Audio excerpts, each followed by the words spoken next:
Ladies and gentlemen, General John J. Sheehan, NATO's Supreme Allied Commander Atlantic and Commander-in-Chief of U.S. Atlantic Command.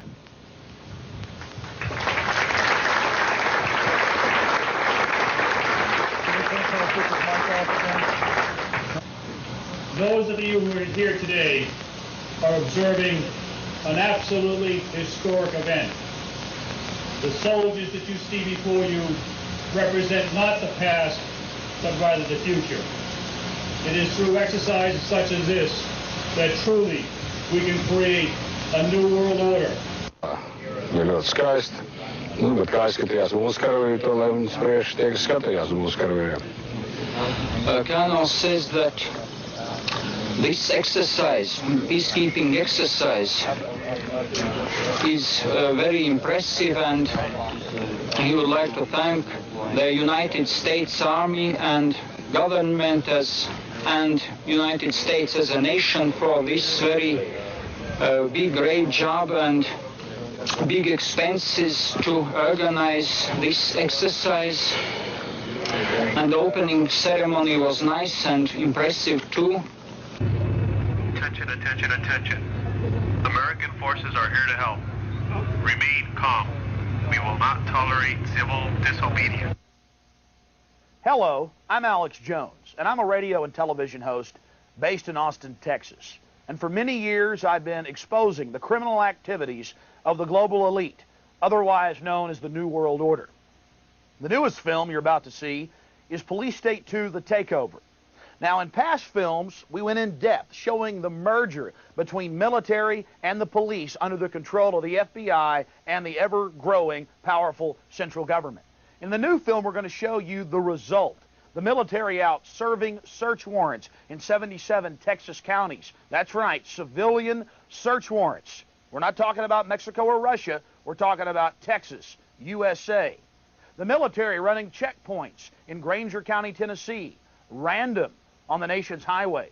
Not looking for spies or axe murderers. No, just making sure that you haven't been out drinking and driving or using drugs. It's a drug war, you know. Then we'll go into who's bringing in the drugs, the CIA, and who they're working for, the big foreign banks. My friends, all of the key indicators of a nation in massive decline are being manifest in front of our eyes right now, as we speak.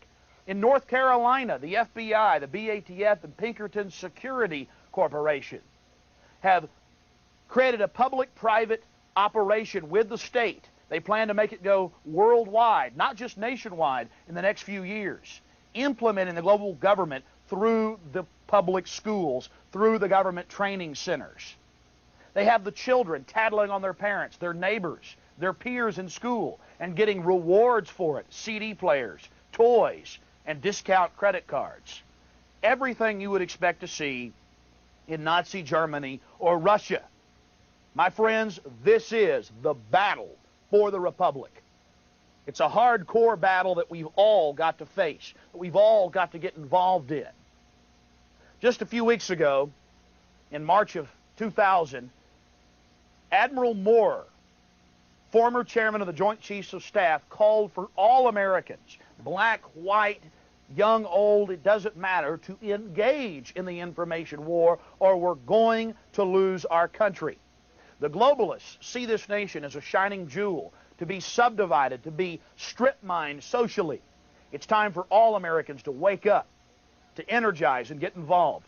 In past films, I've implored the public to take action, to make copies of these documentaries, to give them to their police chief or their sheriff or to their local politician. There are many ways to get involved, and at the end of this film, we're going to have some solutions, very important solutions, different ways that we can get this country back. And yes, face it, my friends, if we can't get it back in an information capacity, if the corruption, if the criminal activity continues, if the government continues to drive forward in their mad desire to disarm the American people and complete our journey towards slavery, it will become physical. Let's hope that doesn't have to happen in the next few years. And one more positive note. Take my last film, Police State 2000, or the one before that, America Destroyed by Design. I requested that my listeners and my viewers from my television show in Austin and my radio program, as well as my nationally syndicated broadcast, make copies of my documentaries, to play them on Access Television, to show them to university or high school students. The effect has been massive.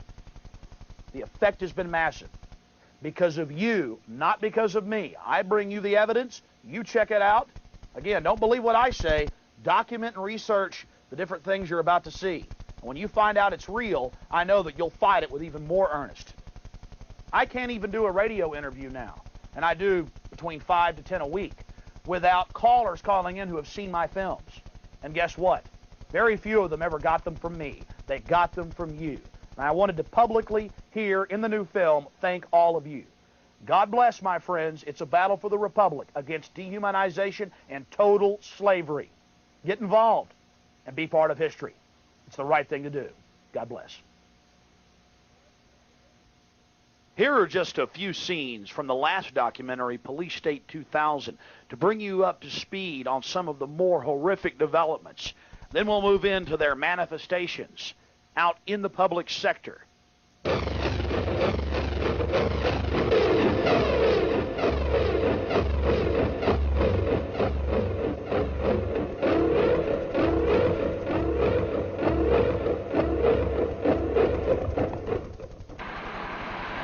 Hello, Waffen SS. I would have said that, Alex. Get it on. I got it. Get the searchlights. Yahoo, my friend! Yahoo! Come on, Larry.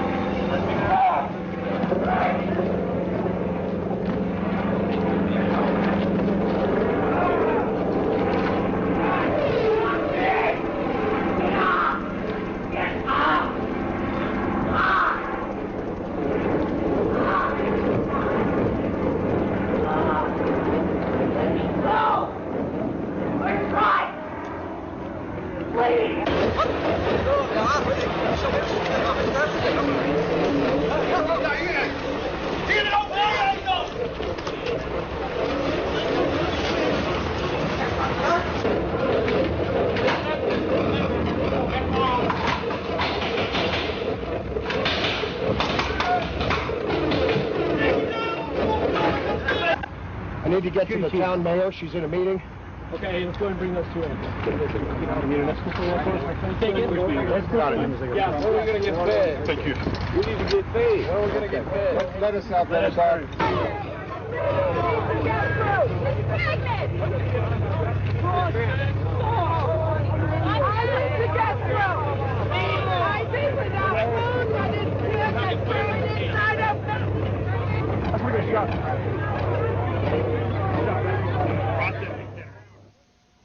Remain calm. We will not tolerate civil disobedience. What'd you see? What'd you hear? Well, they were throwing some bombs, you know, bombing. Grenades? Yeah, and some. I think they were using some rifles too, and the other kind of rifles, you know, the one used to stuff like that. Because what they would do, once I said no, they went to various individuals in the community to bring pressure to bear to get me to change my mind. For example, there was a community leader who I have a great deal of respect for, and we have a very good relationship that they went to. I get a call from him, and he says, Chief, there's some people in here that they're in town, and it was part of their role here. It didn't say who it was. They need to meet with the mayor and the police chief. Well, of course, this gentleman, I've worked very closely with him on a number of projects. I said, sure, have him give me a call. Now, I'd already said no. Well, then I find out it's the same group. So they identified somebody, apparently, that I know that's very high in the community to make an approach to me and get me to change my mind. Well, then, when we said no, then some elected officials were contacted to bring pressure to bear. And then offers were made to give money, cash money, to elected officials' charities if they could get us to change our minds. I mean, you know, as one of my deputy chiefs said, in some circles that's called bribery. And you're just going to go into regular citizens' homes doing this? Actually, the citizens have volunteered their services. They volunteered to be role players. Uh-huh. And they've allowed us to use their homes. And what are they going to do? Are there any of them are going to act like they don't want you to do it, or? Or they're all going to act like they don't want you to do it? Well, some are going to be friendly, some are going to be belligerent, you know, some are going to be uncooperative. I think the best way if you find out about the check is when I operate some people down here. Operation people? Yeah, in the front. We're a fraction occupying an airport. Yeah. The station taking over. Okay. And we're going to have a meeting in here, so we'll please ask you to leave. Okay. Leave the municipal airport? Sure we will. No, leave the terminal building. Leave the terminal building. Okay, thanks a lot. Okay. Appreciate it. Thanks for the help.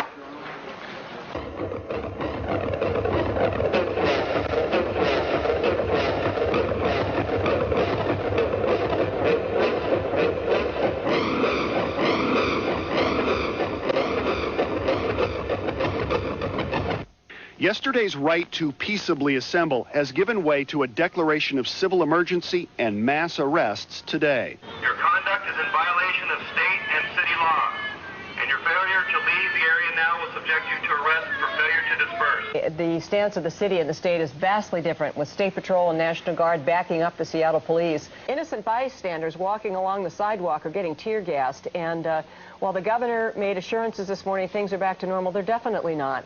The state of emergency was just an hour old. The state of emergency that they've been training for so long to deal with. Who was behind it? What caused it in Seattle in December of 1999? The World Trade Organization meeting. The riots, the supposed riots, and the military and police working together to keep the public safe from all that evil rabble. We're going to go in depth. This is a perfect textbook example of problem, reaction, solution. Training the public that the wheeled tanks keep us safe. But first, we have to examine the World Trade Organization, the WTO, to understand what happened in Seattle. The World Trade Organization was created in 1995 by the same institutions, the same powerful central banks that created the United Nations and empowered it in the late 1940s. They seek to destroy national sovereignty, not just in America, but worldwide, and rein it in under the control of a huge dictatorial machine. And their track record is clear. They are nothing more than servants of the corrupt global establishment, serving their every whim, dividing up the property on the global plantation. If one reads the different trade agreements that have been pushed by this World Trade Organization, energized in the last 5 years to world prominence, one realizes that it's nothing but a tool for consolidation. There's one catch. In recent years, the WTO, since its inception, has come across incredible opposition worldwide because of its obvious authoritarian implications. That's a hard thing to deal with when you've got highly motivated people that have real complaints and valid issues. How do you deal with it? Well, you simply call in your friends, the left coast communists posing as anarchists under Delta Force direction. Broke windows at the Gap, they're smashing windows at McDonald's, they're dumping over garbage cans. And they are very angry again and hostile. We're seeing more clashes with other protesters telling them to stop because they're giving everyone a bad name. None of the protesters, the legitimate protesters down here, want any of this kind of action. And they are very angry. So right now, knocking at the newspaper. Megan, any sign yet of police trying to track them down? There are no police anywhere. They're going like... They're breaking the bank window here at U.S. Bank. We got to get out of here. We're going to run up the street because if they see us, they attack us. And so we're keeping a safe distance away from them. Several police officers have told us because they were assigned to control the protest crowds, they weren't allowed to break ranks and to stop the black bloc. So the group just continued destroying property for nearly an hour. What's wrong with this picture? If the police are supposedly there to protect the public and property, then why? Why did state police, Seattle police, as well as the feds, stand back and allow the anarchists en masse to run around and throw bottles at police, cones, rocks, you name it, and assault private property as well as members of the general public? Because they needed someone to demonize the rest of the good demonstrators. Now, my friends, this was an old tactic throughout history. If you have opposition, You simply demonize them by creating your own crisis, your own massacre or terrorist bombing or incident, and then blaming it on your political opponents. When you have 50, 60,000 peaceful demonstrators out exposing the corruption, how do you neutralize them? Well, you simply send in your boys to create a crisis to offer a solution. Now, we're not saying that local police knew what was going on. Certainly not. They just were following their orders, which is frightening in and of itself, to let a bunch of anarchists, 30 or 40 of them tops, run around and burn and break things because they were ordered to do so. We're going to play you some little clips from newscasts and some amateur video.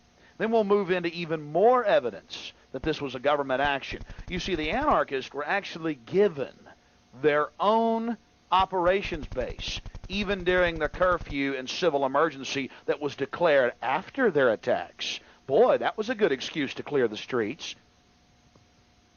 But first, watch just a small snippet of a local newscast that, of course, never went nationwide. Can't have the people finding out about what really happened. It's very revealing how the police just go along and allow this criminal activity.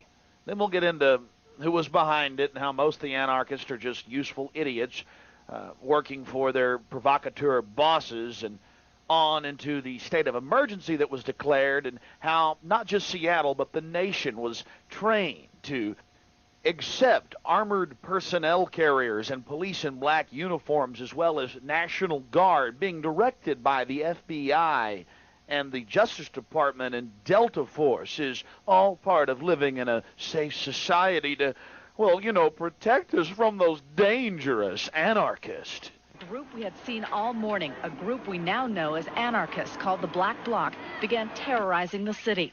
I was live on the phone as it started. Trying to break the windows. They're slamming against the window. Oh my gosh, they just broke the Starbucks window. They're breaking into it right now. I'm moving across the street. It was a frightening moment, and I think I was in shock. I had been separated from my photographer, but as I followed this group, I soon met up with another Cairo photographer, Frank Simon, as the group's rage turned toward him. Photographer Eric Wald and I then followed the Black Bloc. There were about 30 of them, isolated by their black clothing, black hoods, and masks. It was obvious as they continued their destruction that they were renegade protesters. Yeah, take off the mask. Take off your mask and join the rest of us and shut up! And now we're at the McDonald's at 3rd and Pine, where they are breaking more windows. They broke windows at the Gap. They're smashing windows at McDonald's. They're dumping over garbage cans. And they are very angry again and hostile. We're seeing more clashes with other protesters telling them to stop because they're giving everyone a bad name. None of the protesters, the legitimate protesters down here, want any of this kind of action. And they are very angry. So right now, knocking on the newspaper. Megan, any sign yet of police trying to track them down? No, not police anywhere. Oh my God. They're breaking the bank window here at U.S. Bank. We got to get out of here. We're going to run up the street because if they see us, they attack us. And so we're keeping a safe distance away from them. Several police officers have told us because they were assigned to control the protest crowds, they weren't allowed to break ranks and to stop the Black Bloc. So the group just continued destroying property for nearly an hour. King 5's Deborah Feldman spoke to one police officer, says the department suffered from bad leadership. She's live tonight with this exclusive story. Deb? Well, I spoke with a detective tonight who says he feels completely demoralized by the way police were treated last week. He says he's not just talking about the treatment they received from protesters, but also from some of their superiors. It's hard for most people to witness chaos and destruction, but Detective Donnie Lowe says as a police officer at the scene, I was embarrassed. Lowe and his fellow officers were under orders to hold their ground last Tuesday when protesters blocked access to the convention center. He says it was painful to watch the crowd harass delegates and not be able to help them. He wasn't even allowed to catch the crooks looting downtown businesses. I watched this guy loot Nike Town, sit in the window of Nike Town. At some point in time, the employees of Nike Town were chased out, and they came running to us for assistance, and what we wasn't allowed to do anything. Detective Lowe has, well, half the answer right.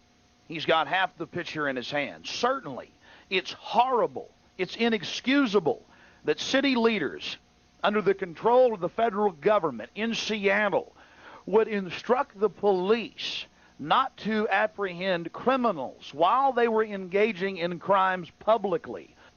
Crimes like robbery, arson, and assault. That makes the police chief, the mayor, the Justice Department, the Delta Force, the FBI, you name them, running this operation guilty as accomplices. But in a second, Detective Lowe falls for the old trick we've been talking so much about. Problem, reaction, solution. He says, you know, we were attacked out there for a day. But, you know, later the city got it together and we went ahead and declared the emergency. Why, we had the no protest zone. Yeah, half the city. Why, the civil emergency was needed. And we finally, you know, we got to get tough on them. Yeah, you got to get tough on all the peaceful demonstrators that were shutting down the WTO, the World Trade Organization, and now when people think of protesters across the country, especially city leaders, city managers and others say, boy, we better crack down. We better ban protest here too. And they're passing ordinances across the nation to implement emergencies whenever they feel like it. And the federal government is rubbing its hands together. All started by 30 to 40 anarchists running around, burning and beating and smashing and stealing.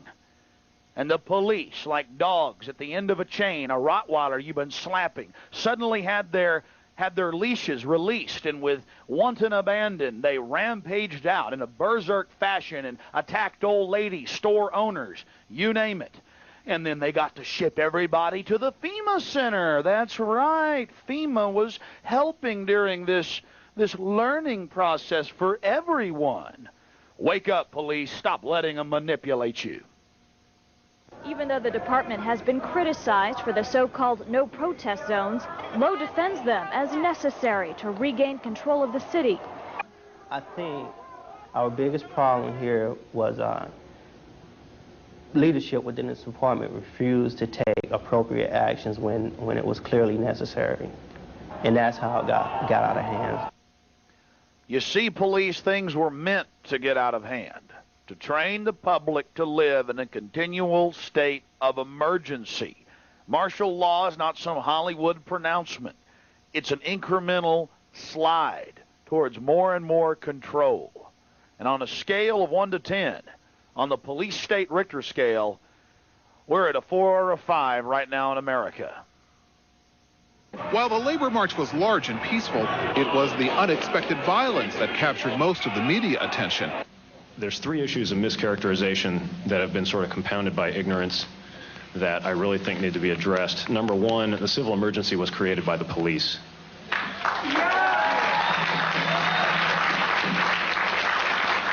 The police did nothing but stand there until there was enough property damage, and then suddenly there was a civil emergency.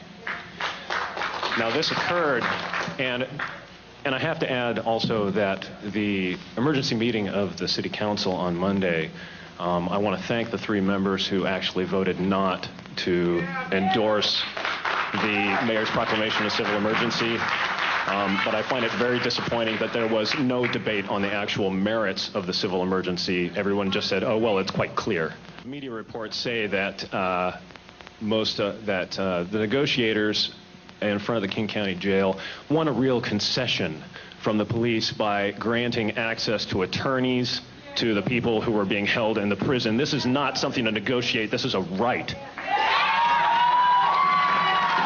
And it took a court order. It took a court order to even get to that point. And I'd like to know what state the police and the jail system is in when this can happen to nonviolent protesters who are simply being held. And we were told beforehand that in meetings with the police that no one would be held at Sandpoint for more than half an hour. Now, I don't think that was realistic. In fact, that's such an Alice in Wonderland kind of thing to say that I don't really have a response to it. I am very upset that my civil rights were suspended by Mayor Paul Schell so that WTO delegates could convene in our city. My freedom of movement was restricted, and I was subjected to harassment and arrest by the police. I was also subject to an excessive fine and 180 days in jail just for trying to protect myself from chemical poisoning by owning a gas mask. This private property was subject to confiscation by the police. A no-protest zone was created which made it impossible for citizens to peaceably assemble and exercise free speech. I do not appreciate being gassed when I'm trying to get home from work or when I'm trying to shop downtown. I was nowhere near any of the demonstrations. Both times I was tear gassed. I suffered headaches and sinus pain for days afterwards, and I was forced to seek a physician's care. I also witnessed clouds of tear gas wafting out over the reservoir on Capitol Hill where our drinking water comes from. I would like the City Council to look into the effects of chemical poisoning of our water. Just because a small group of vandals caused property damage downtown on one night, it does not give the city government or Governor Locke the right to deny my personal liberties and to gas law-abiding citizens. Every time there is a Super Bowl victory party, a World Soccer Championship, or Halloween in Detroit, much more property damage results. This has nothing to do with politics. Nonviolent civil disobedience is a very American tradition. Martin Luther King Jr., Henry David Thoreau, Harriet Tubman, Rosa Parks. Without public protest, we would still have slavery, and even white women would not have the right to vote. I would want the City Council to look into the federal government's role in these events as well. These protesters were held at a FEMA installation at Sandpoint, and I'd like to know what happened to the foreign nationals who were arrested, and are they in trouble with the INS? Thank you. There were people who were willing to get arrested because they knew what they were intending to do might be illegal. They might intend to block an area. But instead of arresting those people, an entire community was assaulted with chemical substances. Those here claim riot police attacked people on the street indiscriminately. Whether they were a protester or a resident living nearby, it didn't matter. Riot police attacked people on the street indiscriminately. Riot police attacked people on the street indiscriminately.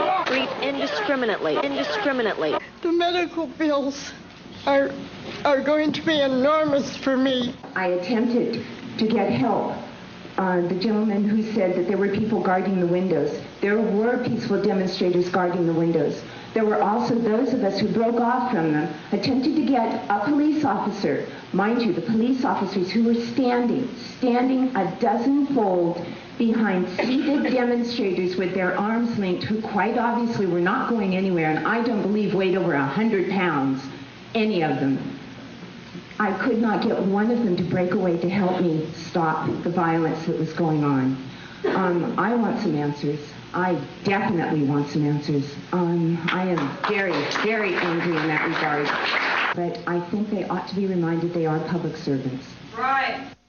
We're about to get to hardcore evidence proving that the Federal Emergency Management Agency, that secret government system, was actually running the show. But first, even more evidence that the city was aiding and abetting the criminal anarchist.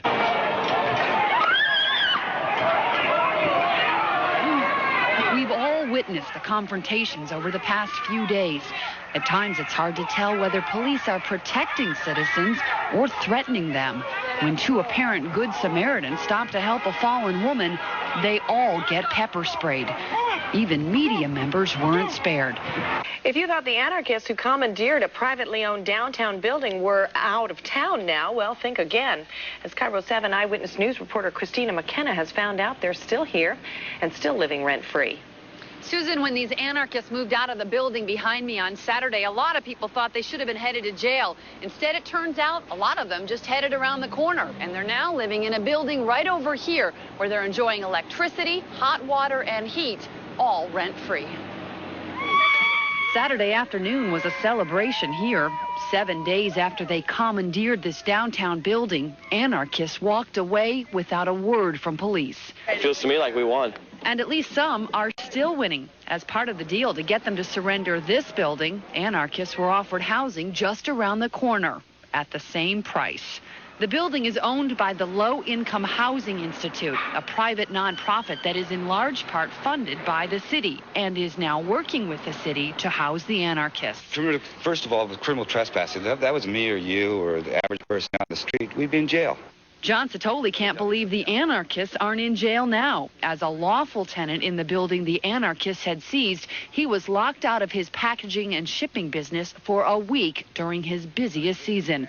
Satoli can't believe he's now contemplating bankruptcy, and the people who put them there have paid no consequence at all. They walked away. They walked away, and the city of Seattle, low-income housing, moved them across the street on million years taxpayers' dollars. So why didn't the police department arrest the anarchists when they moved out of that building? Well, that's a question a lot of people are asking, especially since the West Precinct is just down the block. We asked the police department this weekend. We asked them again today. They still haven't returned our call with an answer. The riotous behavior I saw was by the Seattle Police Department, the Washington State Patrol, and the Federal Bureau of Investigations. From the city's standpoint, we had security.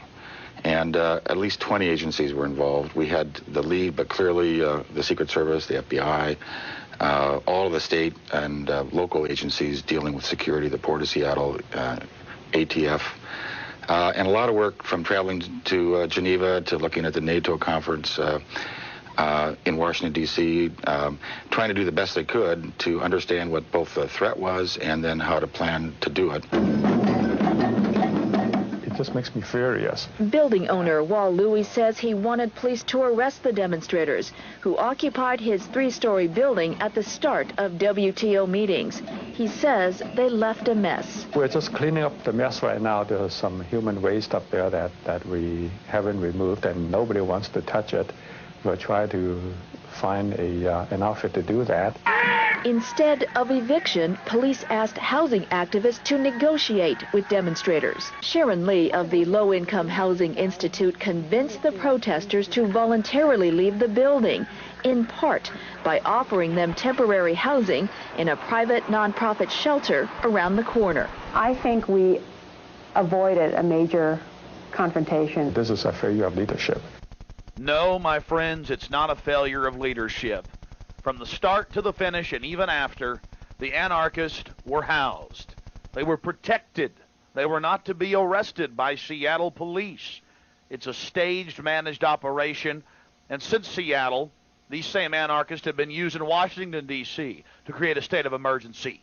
For a day, they allow them to spray paint pig on police cars and attack officers. And then the police are released once they're at fever pitch. They are useful tools to neutralize the general population's ability to engage in political protest. After the anarchists had put on their display for the news cameras, the authorities had all they needed to rationalize a total suspension of civil as well as human rights, publicly, in front of everyone's eyes. They started declaring that people couldn't have banners or posters or even stickers or buttons on their clothes against the WTO. Anyone who got in their way was arrested and shipped to a FEMA center, the Federal Emergency Management Agency. In direct violation of Posse Comitatus, had Delta Force on the ground from day one of the demonstrations and protest, continually integrating the local, state, county, and city police under federal command. This should be a giant red flag for any American concerned about their God-given rights and their freedom in this country. You see, for over 20 years, the Federal Emergency Management Agency has been building and constructing, maintaining concentration camps as well as the personnel to incarcerate literally tens of millions of Americans. It seems now, with some of the latest developments, they are attempting in a psychological warfare program to condition and control the populace so the populace will actually believe that all of this is needed to maintain the public safety. You've already seen the facts, my friends, all of the problems in Seattle, and yes, even in Washington, D.C. in 2000, could have been prevented. It's a handful of violent offenders offering the crisis so they can offer their solution. I would ask the police, why are you engaging in this? You know it's all stirred up and stage managed, as well as the military. Why be parties to this? Why be parties to destroying the country that your children are going to grow up in? Why? You can stand up, you can stop it, you can educate your friends and neighbors. That's the solution to this out-of-control government engaging in mass mind control and manipulation of the police, the military, as well as the general population. break your conditioning. At least 250, perhaps more, and those that have been taken into custody from the streets of downtown Seattle protesting for a variety of reasons. The World Trade Ministers here on their visit. You see them here with their hands pretty much cuffed behind their backs with those plastic sort of strap handcuffed apparatus. They are being led into the Sandpoint Brig. Remember, we told you about this story, dancing all the way in some cases. We told you about this story a couple of weeks ago. A number of the neighbors in that area of Sandpoint Naval Air Station were shocked to hear that the old brig was being reopened just in case it was needed, and it has been. As we said, at least 250 arrests now, maybe more. And we've seen 400 people arrested. The facility at Sandpoint, we're told, is full. We're told they did not create another one at Boeing Field. But they continue to arrest people, and they continue to crack down hard on the protesters this afternoon. That no protest zone, as we call it, is bordered between Lenore and Seneca and Bourne and 4th Avenue. We call it a no protest zone. Some people were taken in forcibly into the building to be booked, and those people, I'm told, have been refusing to give their names or their hometowns or any information to authorities. They are being fingerprinted, and some of those people have already been taken down to the King County Jail for additional processing. So it is a very, very slow process out here, and right now, as I said, it is basically a stalemate between the protesters that are here on the Metro buses. There's 2 Metro buses, basically half full, and the police who have been processing some, but now at this point it's a waiting game. Emily, Dan, I would Kathy, have back to say to you. that police, while we all want to see people get their legal rights, I would think police are looking at this as kind of a win-win situation. Those people are on the buses, they're not on the streets.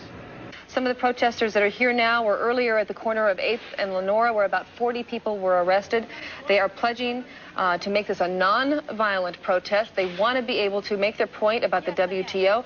And now it seems, Brad, that really has shifted more from the anti-WTO stance to an or pro, I should say, constitutional rights. And we're seeing chants now instead of down with the WTO, it's like freedom of assembly, freedom of free rights. These people are angry about the fact that they're not allowed to protest peacefully today. That certainly does seem to be the case. Let's go to Nicole Rodriguez, who's down there in the action, to get her perspective. Nicole?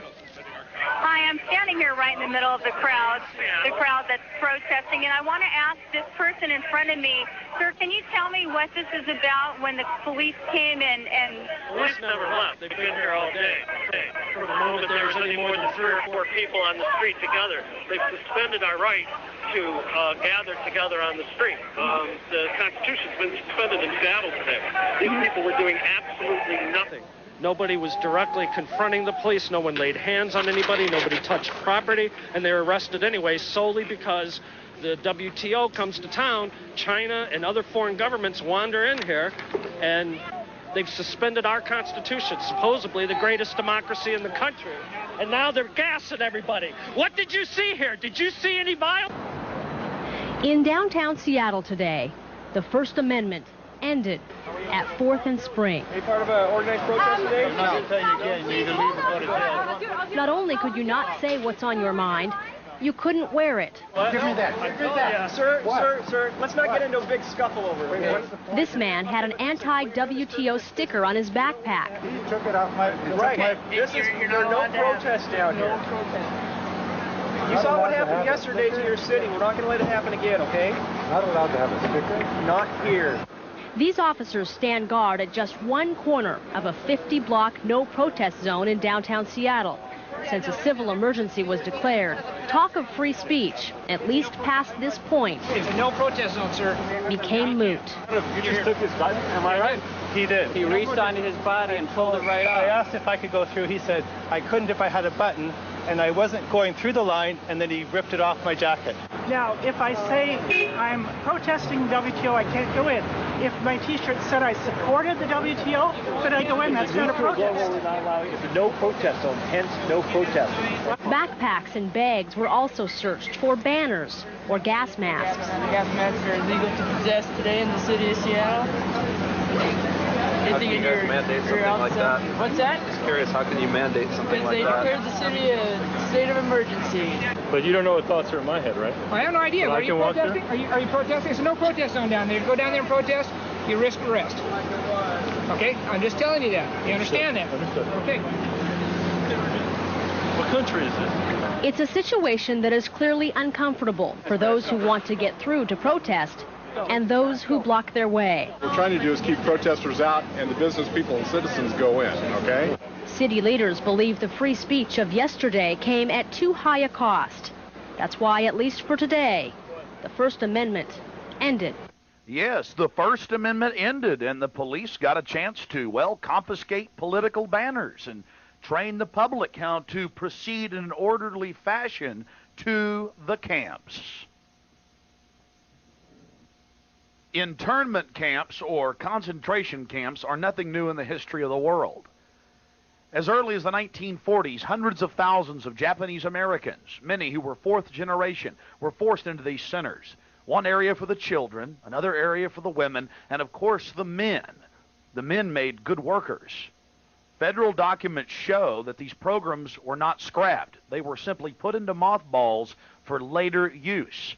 Recently, camp construction has drastically expanded here in the good old U.S. of A. And it has nothing to do with political parties. They're all two sides of the same coin. In the 1980s, the concentration camp program got a big boost.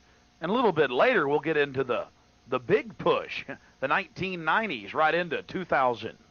Colonel North, in your work at the NSC, were you not assigned at one time to work on plans for the continuity of government in the event of a major disaster? Mr. Chairman. I believe that question touches upon a highly sensitive and classified area, so may I request that you not touch upon that, sir. I was particularly concerned, Mr. Chairman, because I read in Miami papers and several others that there had been a plan developed by that same agency, a contingency plan in the event of emergency that would suspend the American Constitution. And I was deeply concerned about it and wondered if that was the area in which he had worked. I believe that it was, may I most respectfully request that that matter not be touched upon at this stage. If we wish to get into this, I'm certain arrangements can be made for an executive session. And tragically, the only member who got close was Jack Brooks, and he was stopped by the chairman. But the truth of the matter is that, yes, you do have those standby provisions, and the plans are there, and the statutory emergency plans are there, whereby you could, in the name of stopping terrorism, apprehend, invoke the military, and arrest Americans and hold them in detention camps. In times of passion and in times of great fear, what to the eyes of the person and the mind of a person in time of relative peace and stability seem impossible become very real, very logical, very possible.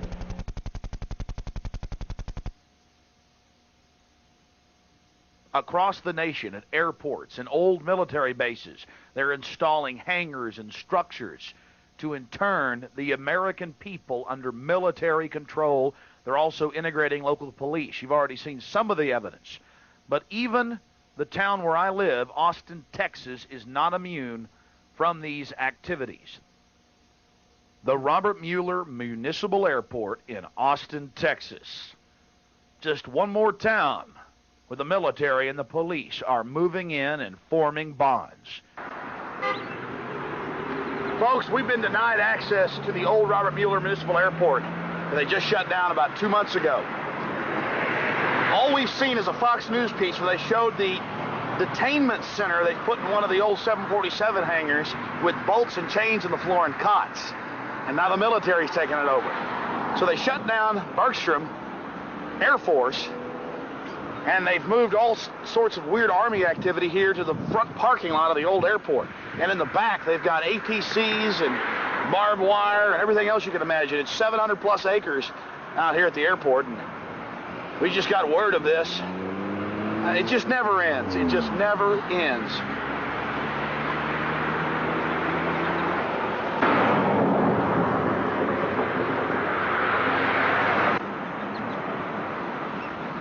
Let me do a sweep of the They're looking at us.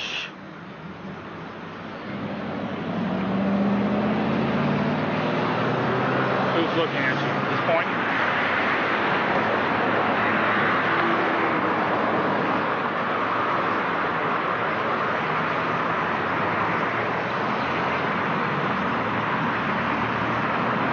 Here comes one of the trucks. Let me get you interviewed. Hurry, he's coming. He's coming. I want to get you interviewed. You stop him. Hey, how you doing? What's going on, bud? We're just curious what the military's doing out on the old airport. They're having maneuvers. They're having a what? Maneuvers. We're told that there's a holding facility here on the old Robert Mueller Municipal Airport. A hangar to hold people. Have you been inside there? No, not since they fixed it up. I haven't. I was in the foot fixing it. How did they fix it up? Travis County came out here and with some inmates, and they cleaned it all up, swept it, pulled weeds, and then they got inside and reinforced the doors and stuff with bars and stuff. So they put bars on the that's one of the big hangars, right? That's what I was told. Yes, I haven't been in there. Did you hear about the chains in the floor with the bolts? No, I sure haven't. Yeah. We saw it on Fox News. We had known of the facility for months before the mainstream media reported on it. But we were barred access despite the fact that we contacted the city of Austin dozens of times. We also contacted Travis County, attempting to gain access to the facility. But again, we were barred. But the mainstream media, they can be trusted. It's so much fun. It's no big deal. It's nothing to worry about. We're about to air a couple of newscasts here. Now, I was saying from day one that Y2K, the rollover, wasn't going to be a big problem, that it was really an opportunity for the establishment to have an excuse to take over local police departments and to put in more and more federal control, and this has been borne out to be absolutely true. Because after Y2K, the new center is still lying in wait, manned by troops. Again, right here in America, as you have this merger of the police and the military. For your security, they claim. The locals, they just buy the fraud. Then, Diane, where exactly are you? Well, you probably don't recognize it, but it's an abandoned hangar at the old airport just off 51st Street. Today and tomorrow, sheriff's employees are turning this place into a booking center and even a holding cell. Now, it really doesn't look like much, and okay, it's really not, but it is a perfect place to set up shop. Anyone arrested in the Travis County area during the New Year's Eve party for a Class C misdemeanor will be brought out here. Sheriff's officials tell me it's pretty primitive. Inmates will be fingerprinted and allowed 2 free phone calls. Then they'll be held here for about 4 hours, just enough time to sober up. Then they'll be released and expected to appear in court in the future. Only people who have ID on them will be brought out here since they won't have the capability to run fingerprint checks, and they're mostly expecting people arrested for public intoxication down in the A2K and 6th Street areas. This temporary booking facility opens up for business tomorrow night. That's Thursday at 8 o'clock. We're hoping to get staff acclimated to working in this environment starting tomorrow with hopefully a low volume of arrests. So hopefully by come Friday night, everyone will know how the flow is going to work in here and be used to it. The holding cell is surrounded by this chain link fence, and the fire marshal has told the sheriff's department that they can hold about 380 people in here, and the sheriff's deputies are ready for a busy night, Friday night. Diane, lots of space out there to sober up. Now watch, 2 separate newscasts, and they both say the same thing. Oh, it's no big deal. Oh, it's a small little thing. No problem. It's really no big deal. Just get used to it. Boy, their newscasts are really close together. Yeah, just don't worry about it. It's just a thing out there with the military. Well, I really should be fair. There was one difference in the newscast. One newscast did show the bolts in the floor and the fence inside and the chains running through the galley-like setup, but the other one didn't. What's going on at the old airport? This is where the party could end up, Walt, if A2K and Y2K partiers do get out of hand. The sheriff's office has taken an old hangar out here at Miller Airport and turned it into a makeshift jail, a holding cell. You can see where they even had to hand make a sign. This is where they'll bring the minor offenders, mostly the drunks. They expect more than 100 people. It's quiet right now, but they expect once the parties pick up, so will this little mini jail that they've created out here at the airport. But before we arrived here, we wanted to also drive around town and see what else is going on in Austin tonight. I'm going to do stuffed sole. Well, I'm going to do you a favor. We're going to skip the cooking recipes, see how they equate cooking with, camps out at the airport. And then they cut back to the camps. More psychology. I don't even know if these reporters know what they're doing, or is it just the training? Ah, yes, fireworks and pizza and a video with the family and the strange facility out at the airport. And he says one of his biggest clients was the city of Austin. He says he sold more than 40 cases of ready-to-make meals to the city. So it seems like everyone is ready for just about anything, from home to here at this makeshift jail. Walt? Okay, at least there's plenty of parking at the airport there. And there's plenty of parking for anybody who wants to come down here and grab a cot. All right, thank you, Ann. Well, I guess you're starting to pinch yourself right about now. You think you're in Invasion of the Body Snatchers or John Carpenter's They Live, or perhaps John Carpenter's The Thing. Look at them smiling. Oh, you can come down, have a cut. I've lived in Austin for many years, and I've talked to many people. No one in any memory can remember any problems in Central Texas, riots, you name it. Why then have they refurbished this hangar and turned it into a detention center? And again, why is this trend growing across the country? They may use a lot of different excuses, but we all know what's behind it: control. Long before Columbine, we were out on the scene in Austin, Texas, exposing what was happening to the middle schools. They're being turned into mini prisons. Oh, and guess who's behind it? Keeping our children safe again. The Federal Emergency Management Agency. Our children being brought up in a police state mentality. Thumbs scanning to get driver's license, cameras on the street corners, cameras inside the schools, and fences around the schools. All part of federal schooling.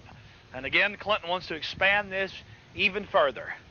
What type of society are our children growing up in? Big Brother. They're going to take good care of them. Well, here we have it, keeping the youth safe. Locked from the outside, locked from the inside. Again, this is the village, Hillary Clinton's village. This is reminiscent of the Soviet Union. Well, here we have some more of the security precautions to keep the children safe. We have the steel grating on the windows. Again, all part of keeping the children safe for all time to come.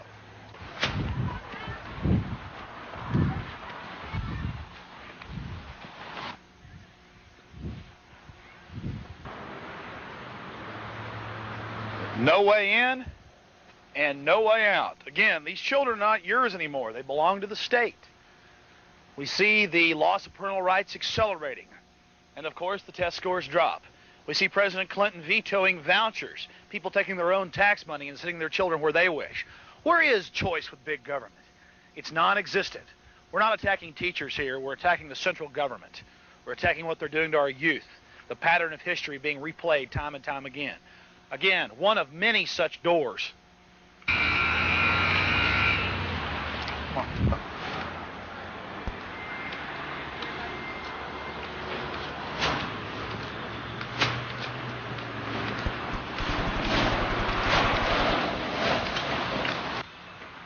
Again, Porter Middle School. The principal is out and can't talk to us about the barbed wire fencing. Hey, how you doing? Are you a teacher? Doing? My name is Alex Jones. I have an FM radio show and also have an Access TV show. How you doing? Good. What's your name? Dina Will. Dina Will. We've noticed that they're putting in 2 levels of fencing now around the school. Is that to keep out crime? This fence has been like this for a long time. Well, I know, but we talked to the workers. They're actually putting in another level of fence up front. I did not know that. I think the fence up there is up front because of the construction, and it's to keep the kids from getting around the construction and getting hurt. Yeah. How long has there been the cyclone barbed wire fencing here? I don't know. As long as I've been here. Is this a high crime area? I live in South Austin. So do I. And it's South Austin. So it's... is there federal funding for these fences? I would imagine the same funding that comes to the school is how the fences got here. Are most of the, have you taught in other schools? Are there a lot of fences in other areas? I've only taught in other schools in Houston. And yeah, there are. When they have floods, do they use the junior high and high schools as relief areas? Yeah. So they do use the high schools and junior highs and elementaries as a relief areas during times of disaster? Yes. Yes, they do. Are you familiar that with FEMA, Federal Emergency Management Agency? No. Are you familiar that only 7% of their funding is for floods and the other funding is military operations? No. And that it's FEMA regulations that are trying to push the fences around the schools? No, I did not know that. But you are aware that during disasters, even during the last flooding, they used high schools and such as areas for relief? Yes, I did know that. Are you aware of the master arrest warrant, the master search warrant that can just suspend the Constitution and imprison people for having a copying machine or what the government calls propaganda materials? No. Does that sound like a representative republic to you? No. Doesn't? Kind of a rainy day, isn't it? Sure is. How are the kids doing? They're doing great. Well, I do appreciate you talking to us today. Okay. Thanks a lot. Sure. Come on, Mike. The most important thing that can be said about what's happening to most our middle schools and high schools is the fact that during disasters, they use high schools, gymnasiums, and junior highs for Red Cross relief centers and for FEMA centers. When you add this with FEMA, with the master arrest warrant, the master search warrant, and the military activities that they're openly engaging in across the country of locales want their funding, you have a recipe for disaster. They've used them for emergencies. They could use them for a national emergency to hold people in detention centers. These are detention centers set up as staging grounds to ship people out. That's not me. That's the Senate hearings. That's the documentation. Baker Elementary, the site of police training for terrorist attacks or hostage rescue of our children. I tell you, the government training centers are really delivering great education for our kids. How to grow up and live in a modern police state.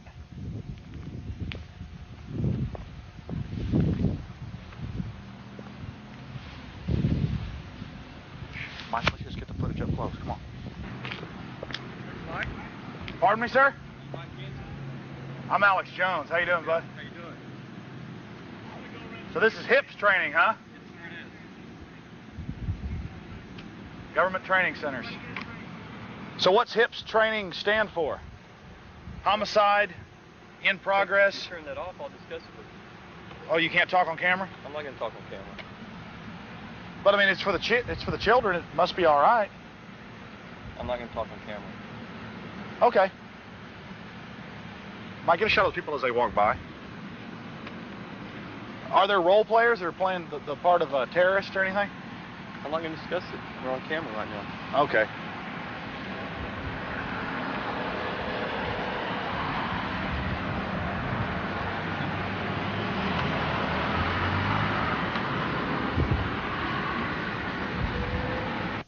Get ready for part 2 of Police State 2, The Takeover, as we delve into America's growing secret police and their infiltration of American society at every level, and the federal government's big push to merge the military and the police with the general population, mirroring the East German Stasi.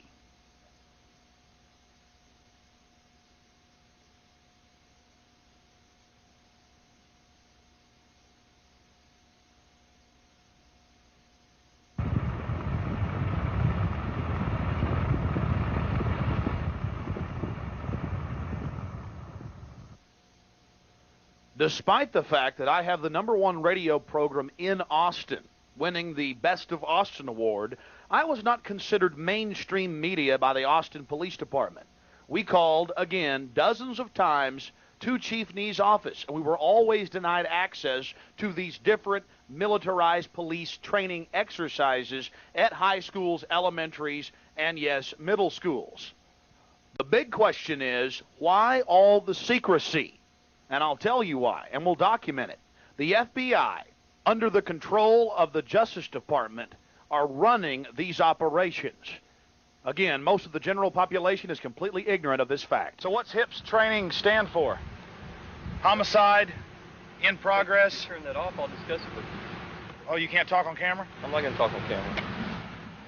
But I mean, it's for the children. It must be all right. I'm not going to talk on camera. Okay. Mike, give a shout out to people as they walk by.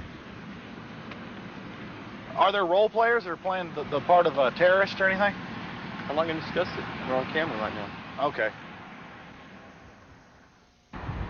My whole problem is this: actual shootings in schools have gone down. Now you've got these MK Ultra events that have been going on, but other than those, you don't have any real shootings that are happening. And I think it just helps add to the whole sensationalism of it that the media is driving.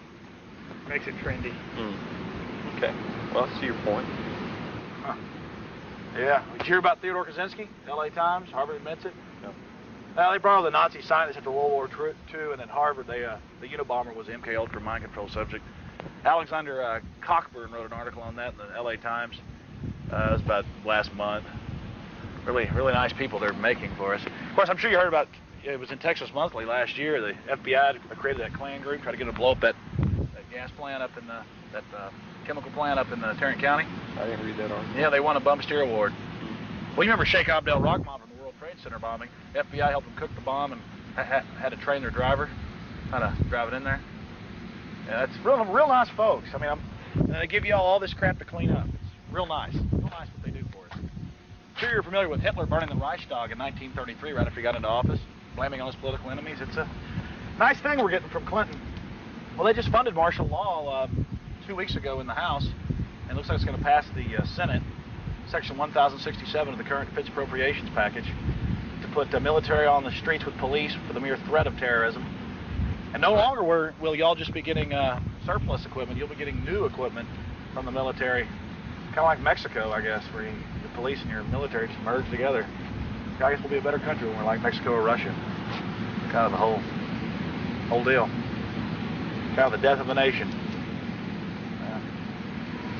Well, she told me it was open to the public, that some other media has been out here and stuff like that. She said that other media. She said she would. I said that she would send a senior officer out here to make a statement. That's why we came out. Other media stations have been out here, and it's even been in the American Statesman. Okay. You're just out here because we heard we were coming.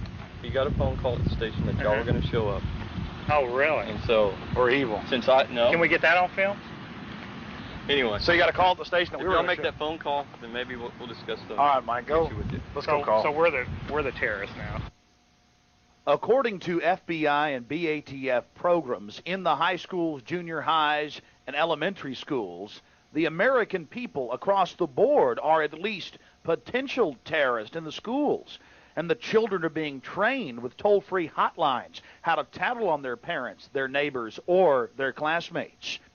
There are literally hundreds of such federal front organizations administered by private organizations in a public-private partnership. One such program is the Wave America system, where children are literally trained to become members of the secret police. Only one more telltale sign of a nation entering authoritarian control. William Campbell, a concerned parent and a listener of my radio program, started mailing me these news articles over a year ago, before the Wave America program was announced. Wave America is truly a documented front of the BATF. The sheriff of his county received $112,000 to allow the Bureau of Alcohol, Tobacco, and Firearms to actually deploy 5 to 6 agents as full-time teachers in the schools. Despite the fact that the school board rejected the grant twice, the program has still been administered over the objections of many parents, like William Campbell. Mr. Campbell brought up the fact that in the Columbine situation, the federal government had given hundreds of thousands of dollars to that school district, and that school in particular in Colorado, with death education. 2020 reported on it back in '91, laying in coffins, writing their obituaries. This is not the type of free federal programs that he would like to see for his children. But let's delve into this free federal program, and let's find out what the BATF has planned for North Carolina as well as the rest of the country. You see, programs like WAVE and SAVE across the nation are just flashy fronts for the BATF and the FBI and their indoctrination of the youth. The BATF encourages children to turn in their classmates for, quote, discriminatory behavior, or if they're depressed, does mommy and daddy have a gun? Parents have shown the greatest concern, though, over the BATF's access to students' files, their school records, and juvenile crime reports. Literally building huge databases, federal databases, on your children in the government training centers. The government also claims official ownership of all official work product. And the school has to sign a non-disclosure act, meaning that all of the information, all of the press releases must go through the BATF, federalizing your schools. But it's no wonder that they want to keep all this secret, permitting the officers access to the playground and cafeterias to allow for informal interaction, allow weekend homework assignments. The list goes on and on. There'll literally be teachers in your schools training and indoctrinating children.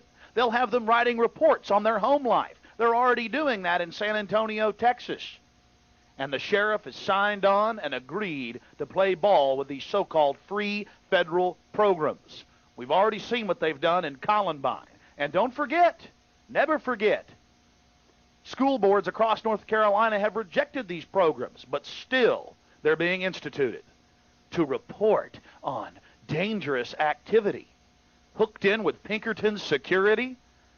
It goes on and on, my friends. There's no end to it. You've definitely got to step up to the plate and get these programs out of your schools. They're being pushed by governors, presidents, and yes, even attorney generals. Learn to look for the buzzwords in your community. It'll sound good on the surface, but upon closer examination, you'll find out about what's really happening in your area. If 50% of all learned human response is learned in the first year of life, then the word should be educare, not child care. And teach our kids to problem solve, teach our kids to communicate, to talk to each other, not like this, not like this, not like this, to talk and to listen and to hear and to solve problems. You can. It is possible to teach a child to resolve conflicts, to learn how to mediate. Let us get to that so that we get beyond youth violence in forms that we never dreamed would exist. Let us hear their call for help, but let's focus on community. Let's build federal partnerships. I never liked the feds who came to town and said, this is what you must do and this is what we want from you. I like the feds who come to town and say, you understand your needs and resources better than we do. How can we work together as a partner to solve them?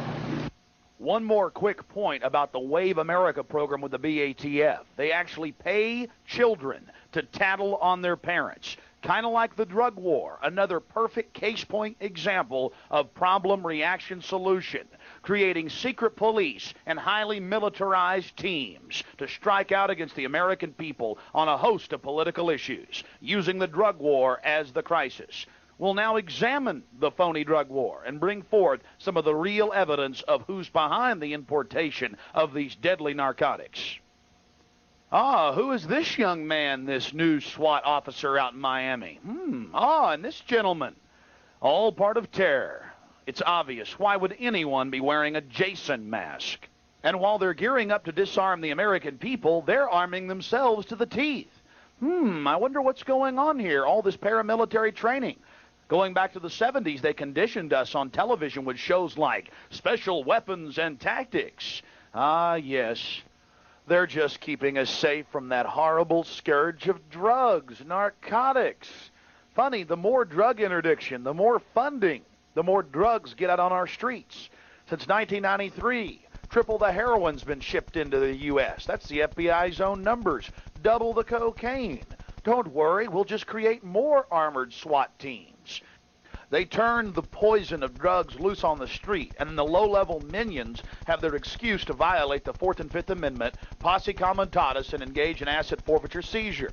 But again, they're just wearing hockey masks now to, well, keep themselves safe and us safe. It's not about terror.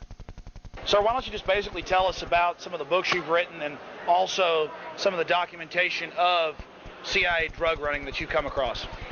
Well, I come to the table with a background in Air Force intelligence, 8 years during the Vietnam War, worked with the CIA and Air America, and so I know how the intelligence community functions, how it's organized, and after my discharge from the Air Force, I worked directly with the FBI's counterintelligence division for 3 years, and then that led me into contract work with the CIA in an obscure place called Mena, Arkansas, back when Bill Clinton was governor, and back when George Bush was the president. And I personally witnessed complicity between these two men, Bush and Clinton, in terms of transporting cocaine into the U.S. For the purpose of sale to generate money to fight a war. And that war at the time was the conflict in Central America involving the Sandinistas in Nicaragua. In 1970, it's well documented that the organization that was flying the classified material for Air America, codenamed Scatback, was busted. This whole fleet of airplanes and pilots was busted for hauling heroin disguised as classified material in an attempt to smuggle that back to Hawaii. And if you get to Hawaii, then it's a free ride back to the United States, because that's part of the United States. There's no customs to clear. That is documented there, but back to the absolute documentation. Tell us how you were involved in Mena with then Governor Clinton of Arkansas and President Bush, who had also been director of the CIA earlier in the 70s. I met Oliver North in 1982. He was with the National Security Council. He's the man who recruited me as a civilian to get involved in the Contra resupply operation. He told me that this was taking place in Mena, Arkansas, that George Bush was overseeing the entire project in order to insulate the executive branch from the scheme, because certainly there were constitutional considerations there. I went to Mena. I met a man named Barry Seal, who I was told was the CIA contractor who had the contract to resupply the Contras. Sure, in fact, I found a large base there under construction. I was hired initially to be a flight instructor. I'm a certified flight instructor. My last tour of duty in Southeast Asia was to assist the Cambodians and equip them to fight a covert war. And here we were doing basically the same kind of training. This time we were equipping Nicaraguans to fight communism in Central America. And did you ever actually see the cocaine, or you just were at the base and knew that it was being flown in? No, after walking around with blinders on for 2 years, it became to the point I could no longer deny what was going on. And as I document and discuss in my book, Compromised, it's a book I wrote about this subject, Compromised Clinton, Bush, and the CIA. In 1987, I came face to face with a C-130 full of cocaine, just literally tons of it stored in ammunition boxes on a flight that was returning. And from that point on, I couldn't deny it, and I asked for a full-scale investigation, and went directly to Oliver North, I might point out, to request for that to occur. And the investigation obviously didn't happen. I was labeled a security risk and a threat to the operation, which clearly showed to me that this was being sponsored and sanctioned by the U.S. government. So they were flying guns out and coke in? Yeah. Heroin also? I had no knowledge of that. It was cocaine. Where are we going now today? Would you say that the majority of how big a percentile of the narcotics coming into this nation are controlled by the National Security Agency or the CIA? I have no way of knowing, but I use logic on these kinds of scenarios.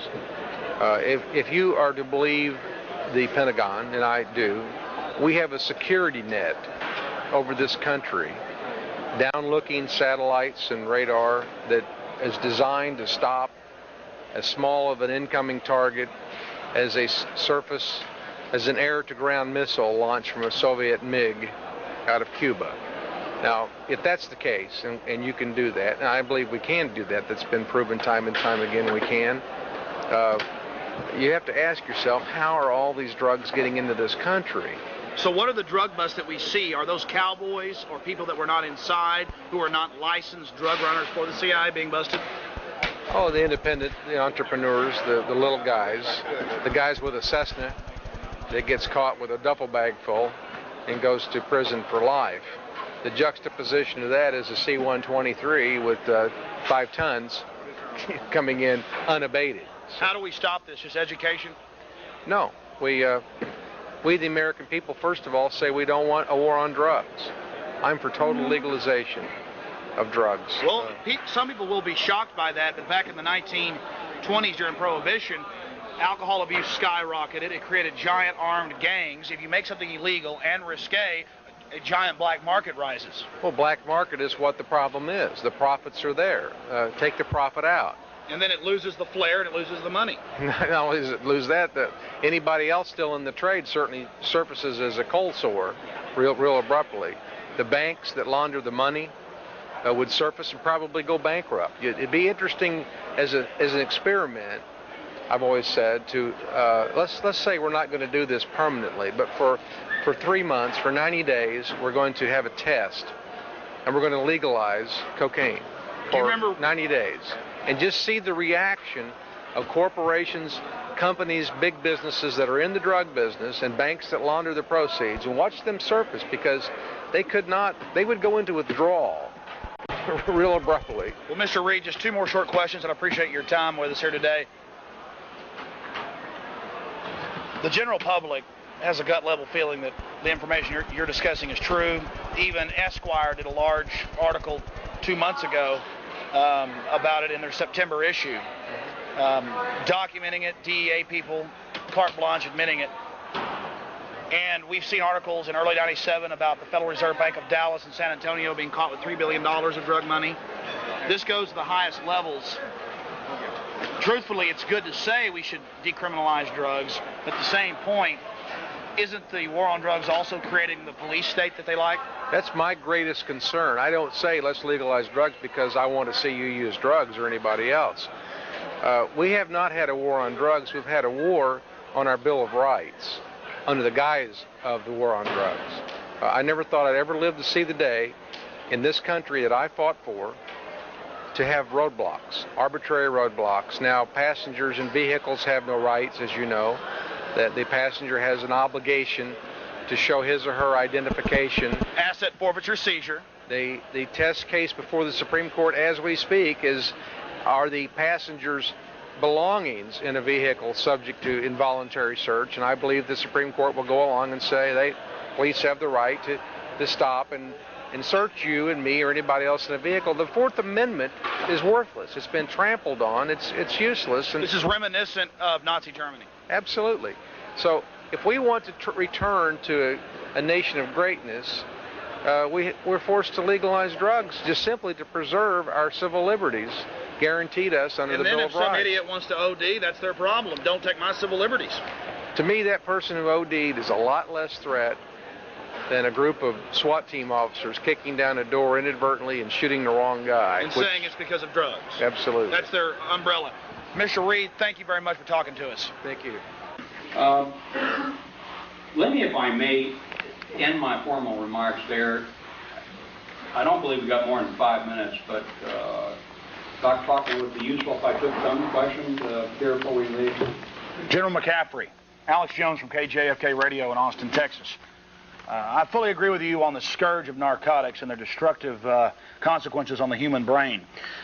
But something I find interesting is the massive evidence coming out in the past of our own government and other international organizations' involvement in drug smuggling. In fact, 2 days ago, you called Colombia an emergency situation, and you're calling for $1 billion and more funding. Well, your head of counter narcotics and drug operations in Colombia, his wife was just caught shipping in masses of cocaine into the United States. This is from the Washington Post, sir. Also have Reuters right here on it. Is there a question? Yes, that's my question. I just wanted to state my facts because, you know, we're in this world where you ask a serious question, you're a kook. Let's talk about the drug running of this government.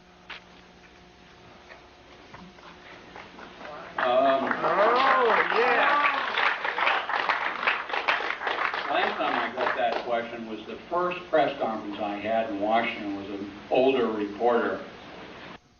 Now watch this diversionary response. He goes into how much he loves the children instead of answering the real question. Oh, and by the way, since my confrontation with General McCaffrey about 8 months ago at the time of the making of this film, the colonel has also pled guilty to narcotics trafficking. The head of drug interdiction in Central and South America, working for the man on your screen. Let's talk about the drug running of this government. Last time I got that question was the first press conference I had in Washington was an older reporter. And I said, I don't know. I've been serving the country for 32 years. I'm not running any drugs. Louis Free, I don't think is. I think the poor wife of the mill group commander in Colombia underscores the problem. Drug abuse and its consequences are not a problem confined to one subsegment of the population. It affects all of us. Corruption, illegality. 4 months ago, I visited one of my best friends, lifelong friends. The four of us grew up together in the Army. Very senior officer. 3 beautiful kids. The baby is 21 years old now. Kid looks like Christopher Reeves, handsome lad. We had a little chat there, the 3 of us, visiting the 2 parents and the boy. And he's in a wheelchair with major, permanent, short-term and long-term cognitive impairment. And they've chopped away the muscle mass of his right arm and right leg because he overdosed on heroin and was in a coma for 42 days. That's a face of drug abuse. And we've arrested former senior officials of the Department of Justice, mayors, sheriffs, officers in the National Guard. There are 38 cases of corruption in the Customs Service in the last 3 years. By the way, when I say that, I don't mean to imply, and nor do I believe, that this government is seriously jeopardized by drug-based corruption. Well, I wasn't accusing you of drug running, sir. No, I just... The NSA and the CIA, and y'all just make sure everything, go after the cowboys. They give you a target to go after. What do you got, Charlie? Hey, General, I wasn't accusing you. Yeah. But, hey, we know what's going on. It's funny, isn't it? You had to be there to see it. McCaffrey just simply laughed after he walked by. Yeah.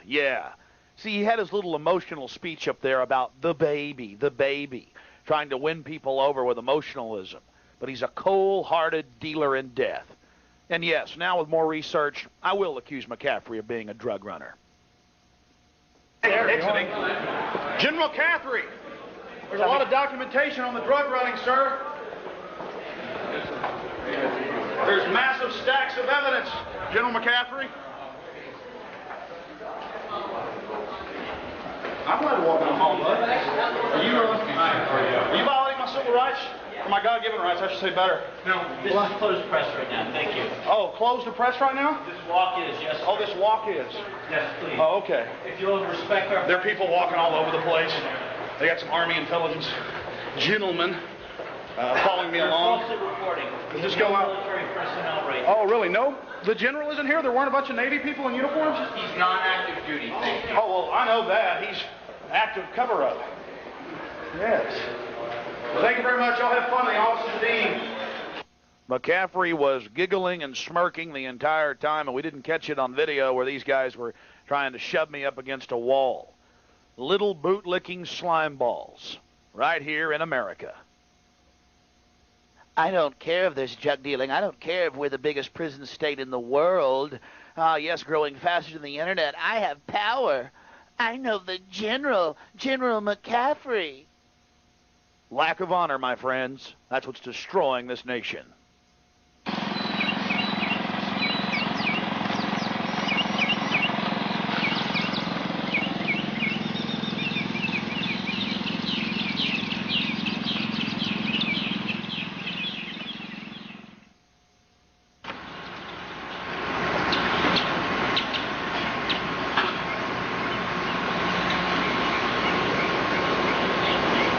Did y'all do the fixing up of this house? We did. Great job. Thank you.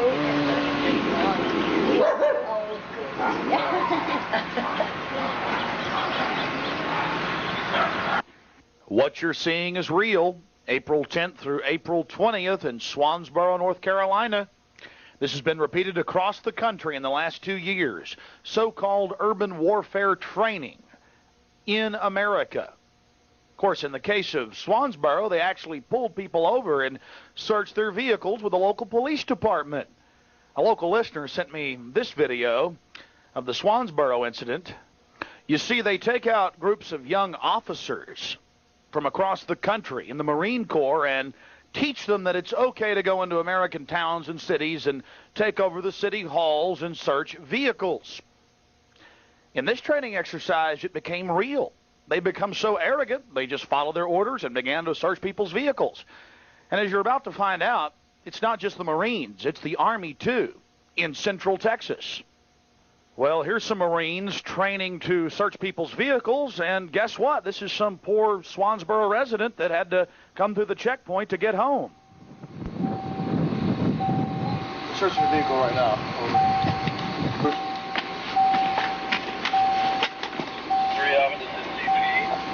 Copy your last.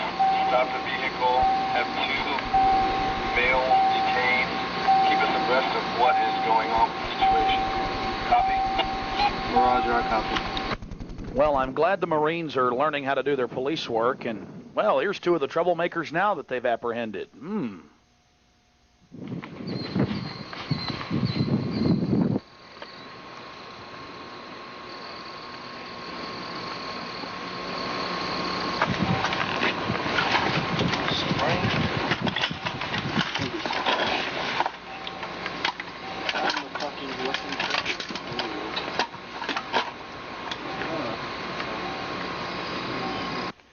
But before you can set up your checkpoints, you've got to first move out and create a perimeter.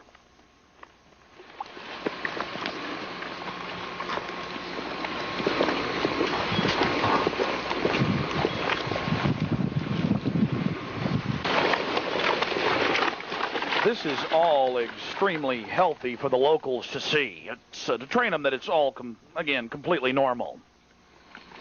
To have troops running around your neighborhood at night pulling vehicles over. It's all part of living in America.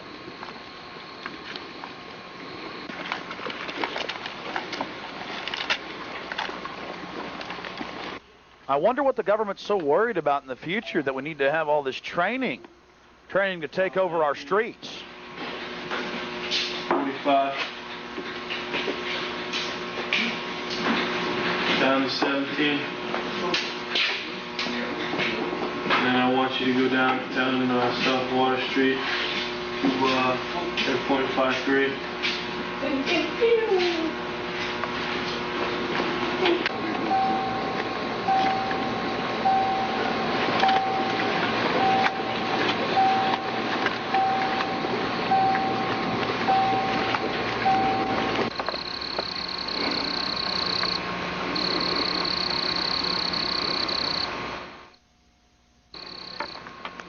How long will you gentlemen be running these operations?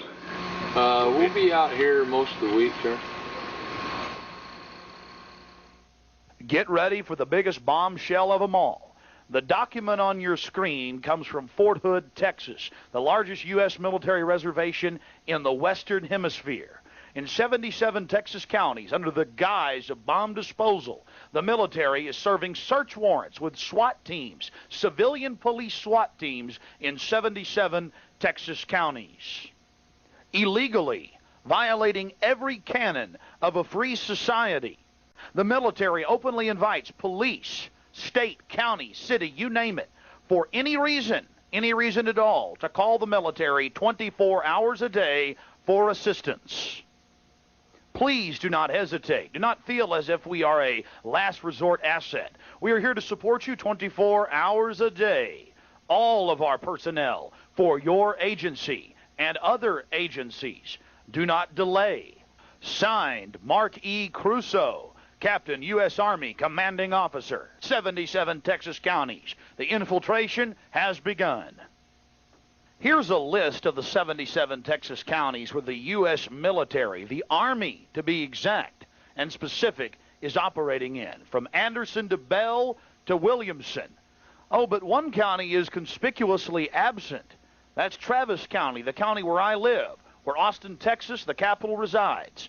I found out about some of this 2 years ago, got involved, and stopped it. We called Fort Hood. And yes, their military police did confirm that they were even on the local Killeen SWAT team, the town outside of Fort Hood, and that it's going on all over the state of Texas. For more information or to get a copy of the actual document in our possession, go to the website Infowars.com. You can also see still photographs of a bus search in Temple, Texas. Mike Hansen, my cameraman of many years, was traveling from Austin to Waco to cover a story when he happened upon, on the northbound lane of I-35, military and police searching a Greyhound bus. So he stopped to investigate and noticed that the military were covering their faces. This is the same place that Mike was given the document that we just showed you, where the military admits that they're serving search warrants to civilians' homes with the police and a host of other civilian law enforcement actions, direct violations of Posse Comitatus. There were also plainclothes individuals who were obviously military working with the troops, as well as the Temple Police Department, State Police, and BATF, who were all on the scene. But most shocking of all, our sources at Fort Hood tell us this entire operation was only a training mission at the expense of Greyhound and their passengers. Mike then noticed helicopter pilots, but he could see no helicopters. Of course, a little bit later, from behind the field off the highway, the first of two black helicopters took off. Okay, we're here with the EOD, the Emergency Ordnance Disposal. Hang on a second. That's not what they are. I'm gonna get what EOD stands for. Hang on. All I want, can I get you standing right there? Sure. All I want is, you're saying there's some people here that we're not allowed to film. Right. There's some people here that we would ask that. Well, hang on a second. Why would you want that on camera? Because I want to know who it is that is here that we're not allowed to film. I'm not saying you're allowed to film them. You just don't want their faces. Right. But who are they? There's people here from Fort Hood who are with the bomb disposal unit that we would ask the media not just to film their faces, get the back shots of them walking away. Okay, but if they're out, if we have no such thing in this country as a secret military. If they're out in the public, we should be able to film whatever we see. We should be able to film. You can film whatever you want. I tell you what, you do that. We'll send you a press release. Okay, but wait a minute, Sergeant. Wait a minute, Lieutenant. No, Lieutenant. I'm through. You said a while ago that we're not allowed to film their faces. Because I've done stories in the past where Delta Force, which has been training in South Texas, they didn't want us to film them either. These are the guys that we work with all the time. We know these guys. Okay. They've asked us. Why wouldn't they be wearing? They should be wearing black ski masks if they don't want to be seen. I'll tell you what. If you want to film them, I'm not inhibiting your freedom of the press in any way. I was just driving by when I seen the incident. You're welcome. I'm on my way to Waco to do another story. I don't even have my good camera with me. Okay. No, that was their request. We tried to honor their request. But who are they? Who? Who are these people that you're talking about? Oh, okay. No. So you don't want to talk about it anymore? Not anymore, no. Why not? I don't want to talk to you anymore. Okay, but that's my freedom. Who are these? Okay? Who are these people? Thank you very Lieutenant, much. Lieutenant, who are these people?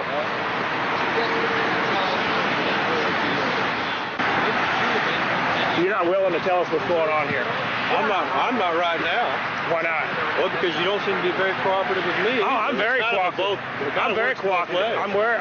We just get stuff. I understand. We just get stuff. We don't want the party line. We want to know the scoop that's going on. Well, I would be happy to tell you that. Okay. Whatever you want to say. Whatever you want to say. I've been talking to the media for about a year and a half. You're the first one I've ever had once you gave me on camera doing everything. I've been doing this for a long time. So you just make me feel a little nervous. No, I just want to. I just want it nervous just because I'm asked a question about who these people are. No, because you're trying to get me on camera, trying to like I'm a part of a conspiracy or something. It's a conspiracy. Okay, here's my feelings of this. We should be able to film whatever we see in open public. You can. But you said a while ago when I first walked up that you didn't want us to film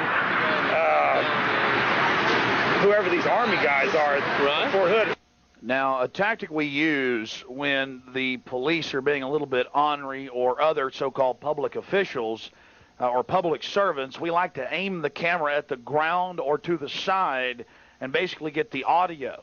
Now, you're going to hear, some interesting revelations here in just a second. Them admitting that the military does some things and they don't want the public to, quote, know what they're doing. So listen carefully. Like these guys I work with all the time. I wasn't saying I was going to do it. I'm just wondering why we... They asked, that was why. They asked us because they do stuff, something like this or whatever, and they just didn't want anybody to know what they did. Yeah. Which for us, these are the guys we work with. So how far can we get where we can just get some shots? Well, how far do you need to get? You want to get right up in here? Yeah, where we can see what they're doing. Oh, coming over here.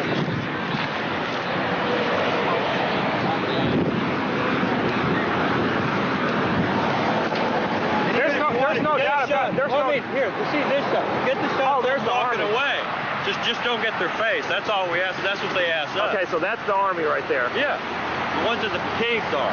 So now we're taking all their stuff off, one at a time, 2 people at a time. We're going through their gear, and then after that, we're going to search the bus one more time, and we'll be done. Put the passengers back on and let them leave.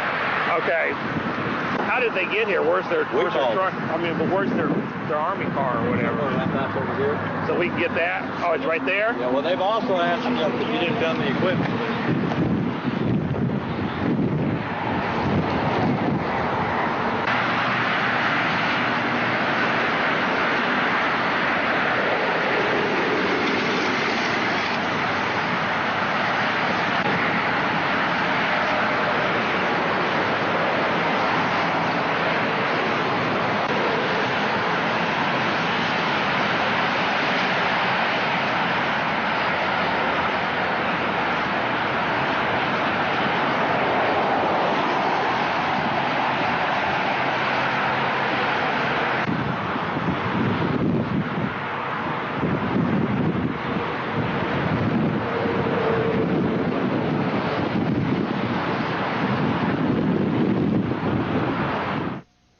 According to Mike Hansen, and the tape does show it, that gentleman right there seemed to be calling the shots, the plainclothes gentleman with the police officer.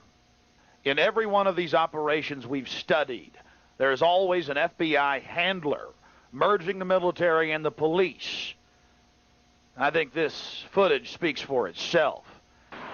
How are you liking your secret police, America?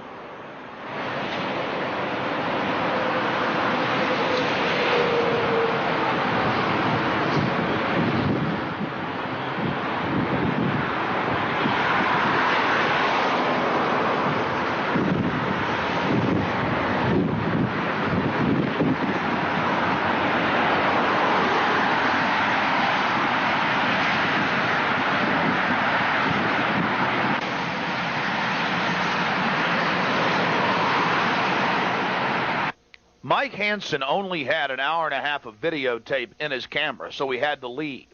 We're told the exercise went on for 9+ hours off of I-35. Mike had been there about an hour requesting some type of press release of what was really happening, when suddenly this silverish blue Crown Vic pulled in, and some type of law enforcement officer, some other handler, gave a copy of the memo to the Temple Police, who in turn gave it to Mike Hansen. And we'll show you some video of that here in just a second. And the reason we're proving that we got this document from Fort Hood is because it's so shocking. They admit that they served search warrants to people's homes with local police. We're talking about U.S. military in police or camo uniforms busting down people's doors. And they become so arrogant that they've got the nerve to put it in a memo and admit they're doing it, and then hand it out to us on the side of the highway when they've got a Greyhound bus pulled over and they're searching it. It doesn't get any more secret police than this. The military, working in civilian law enforcement, welcome to Mexico or Russia. We're good ass, and I give you this. Good. This will explain what they do and how they do it, and why they do what they do. Okay. Okay, but our only question is the military is not supposed to be working with local law enforcement. Right. Y'all are supposed to be taking care of these problems. Not military's supposed to be Bosnia. Right. That's what this explains. Okay. The agreements. I'm glad you gave me this. Right. This is their document that says why they do what they do, the agreements they have with civilian law enforcement, and that kind of thing. Why the military's hiding their faces? Oh, I don't know. That's what they ask. I understand that, but they if they're doing something just, if they're doing something just like y'all are, they should have their faces. What I would suggest you do is ask Fort Hood spokesman. Believe me, this is going to be a 2-hour show tonight. Believe me. Okay. All right, thank you, But sir. I didn't want to get that to you. All right. Mike had been there about an hour when suddenly dump trucks from the city of Temple, Texas started showing up. Mike witnessed the police and the military ordering and directing them around to block Mike's camera view as well as the view of the mainstream media. Again, if the police and military are just working together to keep us safe from mad bombers, why not let the media get a view of what's happening? The facts are, my friends, this entire mission from our sources at Fort Hood was nothing less than a training mission. Of course, unfortunately, the local Temple Police weren't let in on this secret, and neither were the terrified people on board the Greyhound bus or the driver. All of this at the public's expense. Unfortunately, it only gets worse. The Des Moines Register in Iowa, March 28, 2000. It seems it's an everyday occurrence to have the National Guard out for, quote, safety checkpoints being conducted with local police. Also in the April 10th, 2000 edition of Around Iowa. It seems they're having to propagandize the local public via the papers and condition them that it's okay to have the military out in police uniforms and dressed as civilians. Oh, that's not a telltale sign of the secret police. But don't worry, it says questions have been raised about the use of plainclothes Iowa National Guard troops. But Major Michael Cohen, a lawyer for the National Guard, he says there's no problem. Why, he says Congress says that it's A-OK. Well, I guess they've scrapped posse comitatus and we're going the way of Mexico or Russia.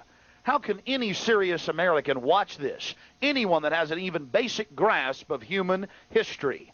My friends, this is the battle for the Republic. Mobilize against it today. You may be saying to yourself, well, it's just in Iowa this is happening. No. Knoxville, Tennessee. There's the Knoxville News-Sentinel, mainstream newspaper. That's right, and the sheriff, Richard McElhaney, says, I'll do anything I can to get drugs out of this county. Wonder who's bringing them in, though, to cause the crisis so they can offer their solution. I wonder why scenes like this from Swansboro, North Carolina, are becoming an everyday occurrence, and we're being conditioned to accept it, along with the police and the military. It's all part of living in a command and control society. As we speak, the federal government is stealing private property by the tens of millions of acres. Of course, they claim it's for the environment. But take heart, America. I have a local affiliate to my syndicated radio broadcast in Knoxville, WHJM. We were able to rally against the checkpoints there with the National Guard, and it was put to an end. It was stopped. And right now, Richard McElhaney, the sheriff, is fighting for re-election. That's what it's all about, America, taking action and getting in their face. This is not something that Americans should be made to accept, the National Guard's so-called assistance to local law enforcement. It's all part of a greater federal takeover of every facet of American society and our freedoms. One only has to look at the birthplace of SWAT, Special Weapons and Tactics. Los Angeles, where the police have become killers, not defenders and protectors of the people, where they give each other awards for shooting innocent people. They've now pled guilty to these crimes. Well, here we are in Florida, at the Hernando County Airport right outside Brooksville, Florida, where Army Special Operations along with Air Force Special Operations are training. We'd have no problem with that except for one thing. It's in the middle of a populated area, and most importantly, they're training with SWAT teams. The Hernando County SWAT team, and yes, ladies and gentlemen, the state police SWAT team from right here in Florida. We've seen countless training missions along these lines, some far worse and some less intrusive, all across the country. But make no mistake, this is a new phenomenon right here in America.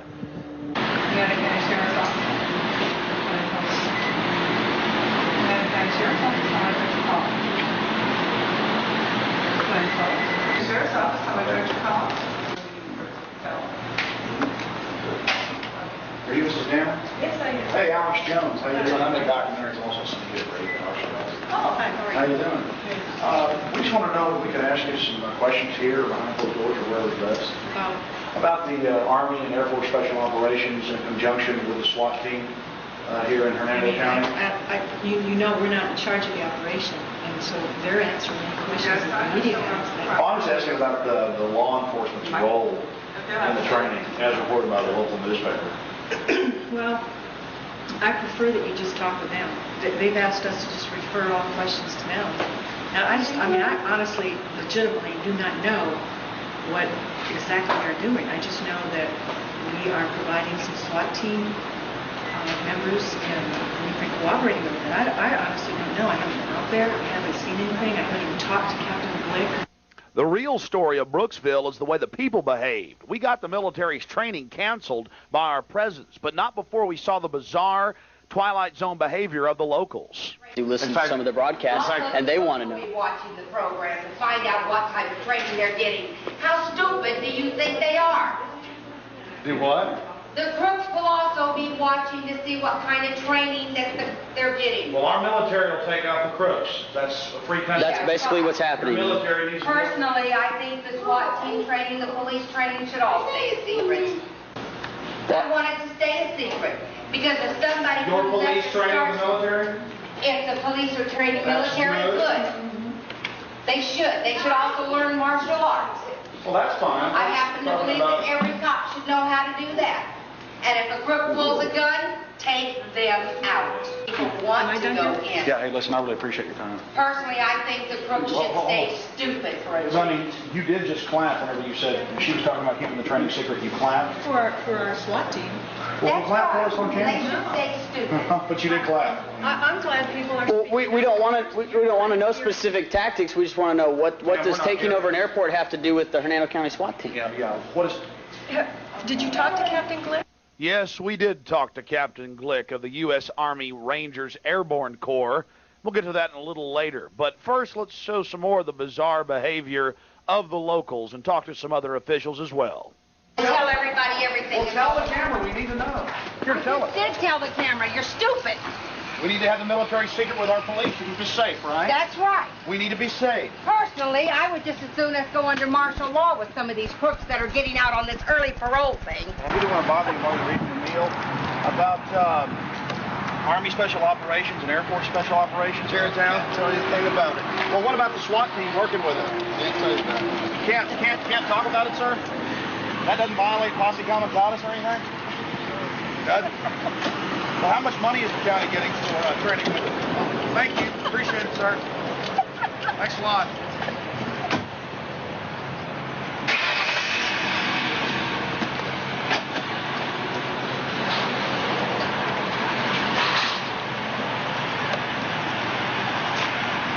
Look at the smug on their face.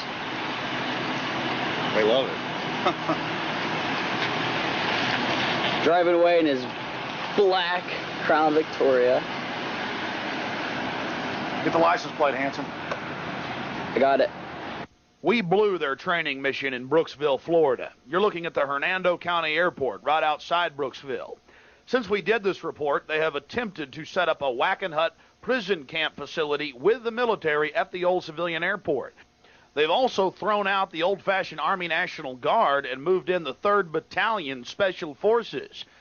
Oh, and it just so happens the county also has their new prison camp facility right across the street, complete with bunkhouses and concertina wire. We alerted the public to this operation. They took action, and Wackenhut has subsequently lost the contract. First delivery. Here comes another one. Second delivery of concentration camp victims. Second delivery of concentration camp victims.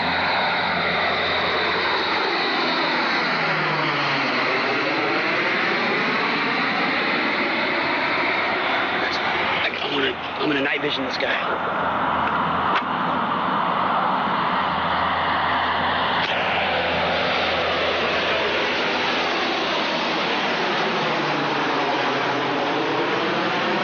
We don't have time to get into how we were chased by doom buggies and helicopters.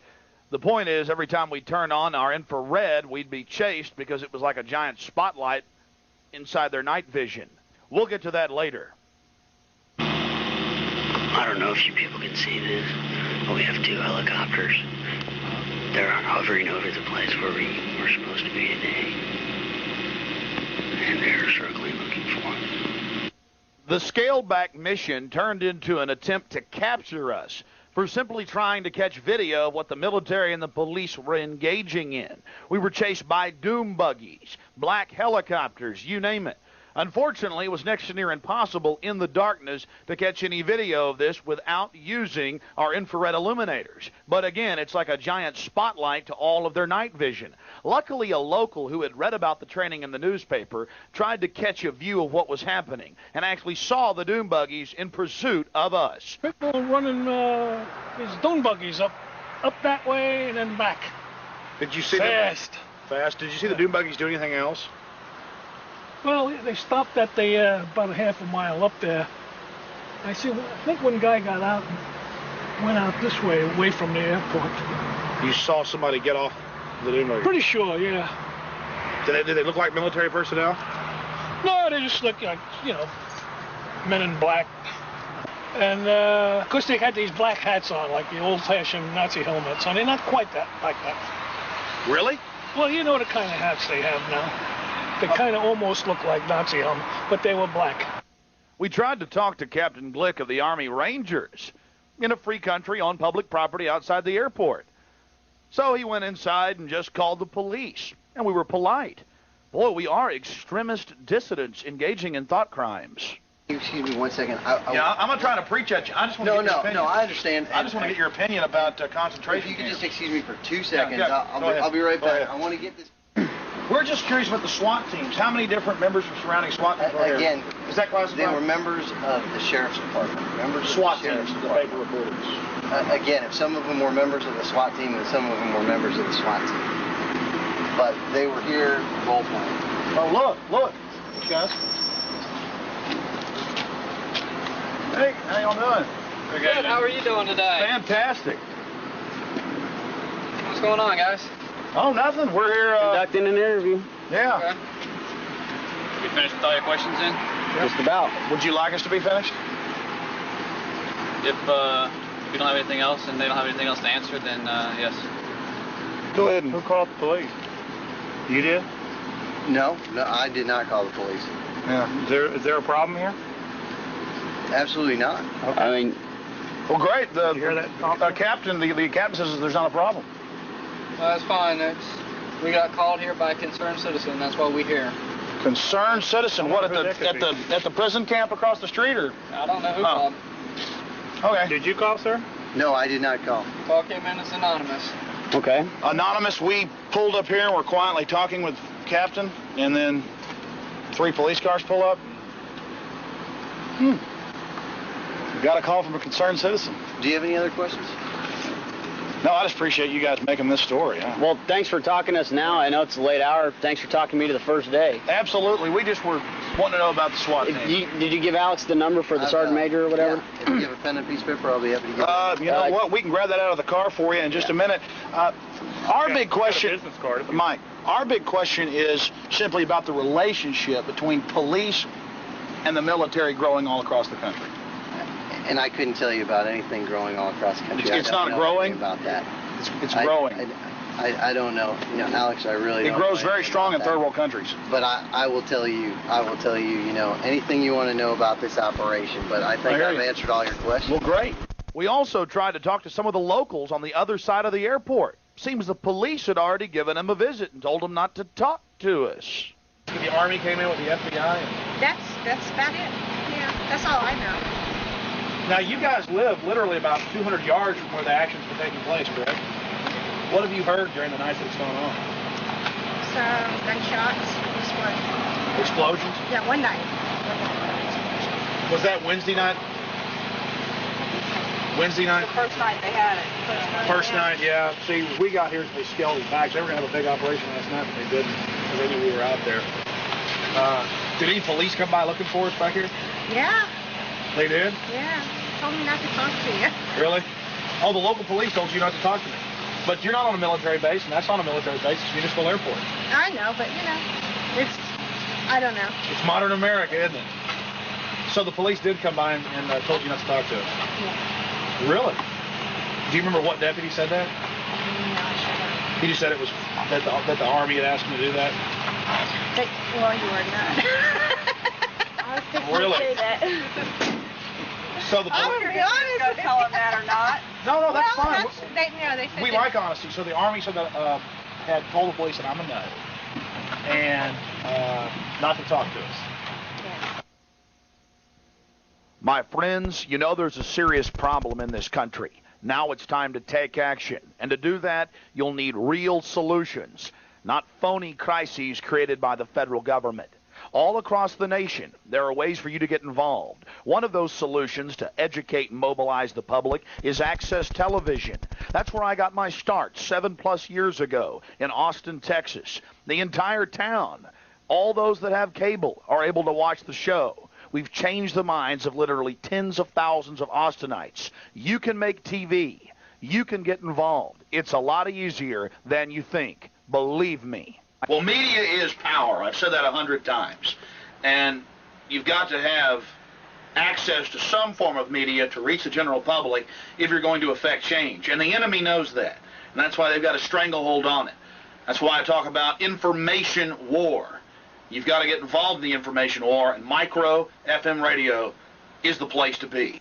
Everyone has an FM radio in their car or their home, and because of the low cost, it's springing up across the nation. Tens of thousands of low-power transmitters are serving their communities with powerful information and energizing the nation. Another tool that has the globalist and control freaks on the run is the internet. My site, after 14 months of operation, now receives 9 million visitors a month. I suggest everyone get involved. But if you're not computer savvy, you can at least make copies of my documentaries and air them on Access Television. Give them to your friends, your family, your neighbors. Show them to your church or your school. It's all about educating the public and becoming your own press, America. The Achilles heel of the establishment is their enforcers. If you can educate police about the reality of what's happening, most of them will not want to go along with this criminality. You can also educate the public by calling into commercial AM and FM radio shows. And, of course, if you see wrongs in your community, right them. Be leaders in your community. When a World War II veteran was going to have his home bulldozed by the city, we built him a new house. They destroy it, we rebuild it. Kind of reminiscent of Waco back in 1993. We thought what happened there was horrible, and we brought forward the evidence. And then we decided to go ahead and rebuild them a new church. And guess what? People from around the country got involved, and we were able to build them a new church. That's the volunteer spirit. And whenever tyrants come into your town or city, it's important to confront them, whether they're politicians or bureaucrats. Over 4 years ago, I was interviewing former and current CIA officials about the Delta Force murdering people in Waco. They were extremely concerned. That's now been borne out in the Dallas Morning News and other publications.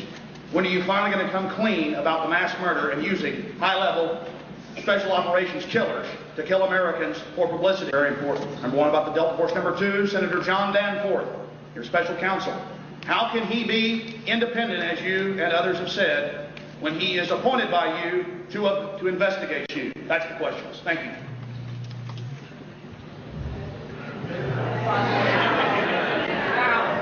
The crowd giggled and laughed, and Reno refused to answer the question. Makes you proud to be an American.